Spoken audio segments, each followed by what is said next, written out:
Hello everyone, welcome back to medical studies. आज फिर हम एक नए लेक्चर के साथ आए हुए हैं। आज का लेक्चर होगा हमारे इंपॉर्टेंट एमसीक्यूज के ऊपर, जो भी हमारे ब्लड से रिलेटेड इंपॉर्टेंट एमसीक्यूज एग्जाम्स में पूछे जाते हैं, उन्हीं के ऊपर से आज का हमारा जो वीडियो है वो है। तो वीडियो को बिल्कुल भी स्किप ना करें, वीडियो को एंड तक देखिए। और अगर अभी तक आपने चैनल सब्सक्राइब नहीं किया तो पहले आप चैनल सब्सक्राइब करिए, उसके बाद में वीडियो को कंटिन्यू वॉच रखिए। आज हम इसमें सारे जो इंपॉर्टेंट एमसीक्यूज जो भी हमारे ब्लड से रिलेटेड निकल के आते हैं वो हमारे इसमें एक एक करके डिस्कस करेंगे। तो चलिए वीडियो स्टार्ट करते हैं। पहला क्वेश्चन हमसे क्या पूछा है, what is the main functions of blood. Blood का मेन फंक्शंस क्या होता है? तो ट्रांसपोर्ट ऑफ न्यूट्रिएंट्स, न्यूट्रिएंट्स को ट्रांसपोर्ट करना, हाँ ये ब्लड का मेन फंक्शंस होता है। एक डिफेंस अगेंस्ट पैथोजेंस, जो पैथोजेंस होते हैं उनके अगेंस्ट डिफेंस करता है, मतलब कि फाइट करता है। जो भी पैथोजेंस फॉरिजन पार्टिकल्स बॉडी के अंदर एंटर करते हैं उनके अगेंस्ट क्या करता है, डिफेंस रखता है अपनी तरफ से बॉडी को प्रोटेक्ट करने के लिए। तो ये भी जो ब्लड का एक फंक्शंस होता है। उसी प्रकार रेगुलेशन ऑफ बॉडी टेम्परेचर, हमारी बॉडी के टेम्परेचर को भी ब्लड जो है वो रेगुलेट करता है। तो इस एमसीक्यू का आंसर आएगा ऑल ऑफ दी अबव। इनमें से ये सारे काम जो है वो हमारे ब्लड के द्वारा किए जाते हैं। सारे हमारे ब्लड के क्या है, फंक्शंस है। उसी प्रकार अगला क्वेश्चन पूछा है, what is the liquid portion of blood cold. इनमें से कौन सा ब्लड का जो पोर्शन होता है वो लिक्विड होता है, मतलब लिक्विड फॉर्म में होता है। तो जो प्लाज्मा होता है वो क्या होता है, लिक्विड पोर्शन होता है हमारे ब्लड का। The answer is plasma.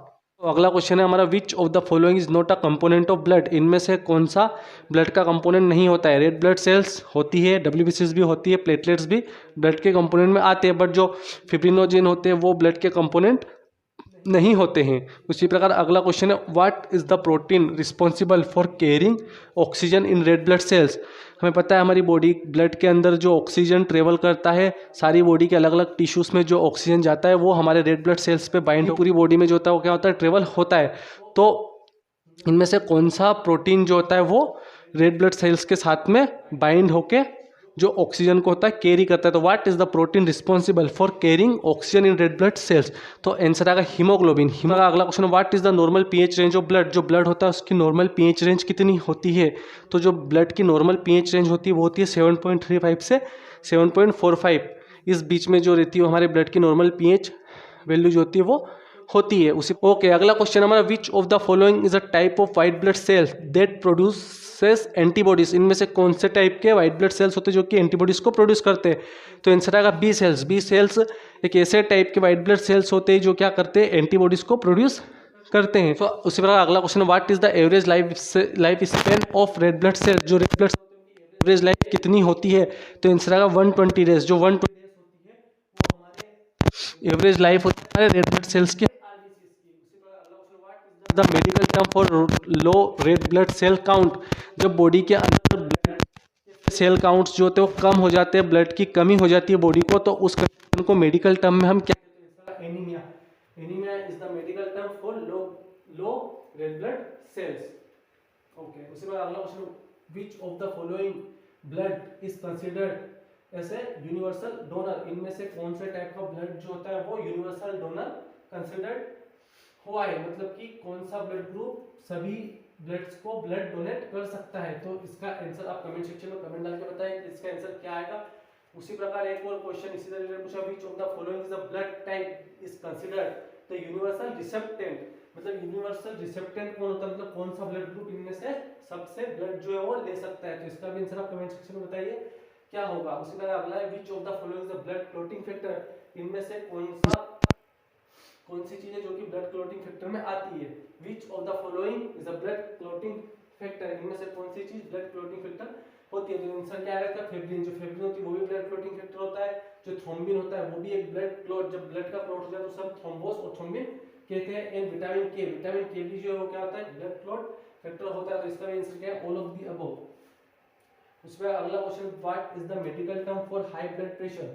अगर पेशेंट का ब्लड हाई हो जाता है 120 mm ऑफ Hg से, अगर पेशेंट का ब्लड जो है अपर जाता है तो उस कंडीशन को हम मेडिकल टर्म में क्या बोलेंगे। तो उसका आंसर है हाइपरटेंशन। हाइपरटेंशन कब कहा जाएगा, जब पेशेंट का जो ब्लड है वो 120 से ऊपर जाता है, मतलब ब्लड हाई होता है। उसी प्रकार अगर पेशेंट का ब्लड लो होगा तो उस कंडीशन को हम हाइपोटेंशन कहते हैं। जब ब्लड लो होता है उस कंडीशन को क्या एकदम, उस कंडीशन को कहते हैं हाइपोटेंशन। एंड हाइपोग्लिसीमिया कब कहा जाता है, जब कैल्शियम की बॉडी में कमी हो, मतलब जो कैल्शियम ज्यादा होता है बॉडी में उसे उस कंडीशन को कहते हैं हाइपरग्लाइसीमिया। जब बॉडी में कैल्शियम की ज्यादा मात्रा हो जाती है तो उस कंडीशन को कहा जाता है हाइपरग्लाइसीमिया। उसी प्रकार अगर कम हो जाती है तो उसे कहा जाता है हाइपोग्लाइसीमिया। अगला question, which of the following is the blood disorder characterised by the abnormal production of haemoglobin. अगर बॉडी में जो हीमोग्लोबिन है उसकी प्रोडक्शन जो होती है वो एब्नॉर्मल हो जाती है तो कौन सा डिसऑर्डर जो रहेगा वो आएगा निकल कर। तो इसका answer sickle cell anaemia. Sickle cell anaemia is the blood disorder characterised by the abnormal production of haemoglobin. अगर हीमोग्लोबिन की बॉडी में एब्नॉर्मल प्रोडक्शन हो रही है तो कौन सा डिसऑर्डर निकल के आएगा, sickle cell anaemia. Question, what is the medical term for the process of blood cell formation. जब ब्लड सेल्स की फॉर्मेशन होती है उस चीज को हम मेडिकल टर्म में क्या कहेंगे। जो ब्लड्स होते हैं हमारी बॉडी में बनते रहते हैं और उनकी जो फॉर्मेशन होती है उसे हम मेडिकल टर्म में क्या कहेंगे, ये क्वेश्चन जो पूछा जा रहा है। तो इसका answer haematopoiesis. Haematopoiesis is the medical term, किसके लिए होता है, for the process of blood formation. Blood की फॉर्मेशन के लिए जो मेडिकल टर्म यूज होता है उसे हम कहते हैं हेमेटोपोइसिस। उसी प्रकार अगला question, which of the following is not a type of white blood cells. इनमें से कौन सा व्हाइट ब्लड सेल का एक टाइप नहीं होता है। तो आंसर है थ्रोम्बोसाइट्स। जो थ्रोम्बोसाइट्स होता है वो व्हाइट ब्लड सेल्स का पार्ट नहीं होता है।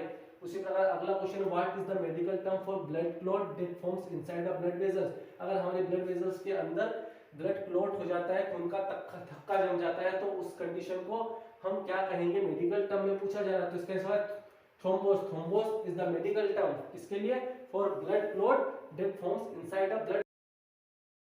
सो ये था हमारा आज का टॉपिक, जो था हमारे ब्लड से रिलेटेड जितने भी इंपॉर्टेंट एमसीक्यूज है उनके ऊपर आगे और भी इंपॉर्टेंट एमसीक्यूज हम लेके आएंगे। अगर वीडियो को लाइक करें और चैनल को सब्सक्राइब करें। उसके बाद अगर कोई भी क्वेरी हो तो आप कमेंट सेक्शन में कमेंट डालकर क्वेरीज मुझसे पूछ सकते हो। Thank you, have a good day.